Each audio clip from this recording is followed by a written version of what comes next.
పురుషుడు మర్చిపోకూడనివి. పురుషుడు మేనరికం చేసుకుంటే అతని చెల్లిని చేసుకున్నంత పాపం ప్రాప్తిస్తుంది. పర స్త్రీ పైన ఉన్న వ్యామోహం పురుషుడి ఆయుష్ను తగ్గిస్తుంది. అతనితో పాటు అతని కుటుంబం కూడా నాశనం అవుతుంది.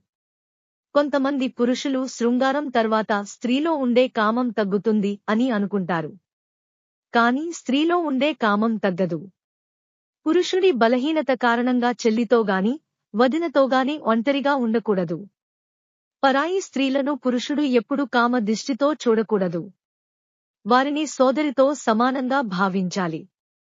కన్యాదానం చేసిన తండ్రి వరుని దగ్గర నుండి ధనము తీసుకుంటే ఆ తండ్రికి కన్యాదాన ఫలం దక్కదు. తపస్సు చేయడం వల్ల పూర్వజన్మ ఫలం కలుగుతుంది. జ్ఞానం పొందుతారు. చేసిన దానాన్ని పరులతో చెప్పుకుంటే చేసిన దాన ఫలం పోతుంది.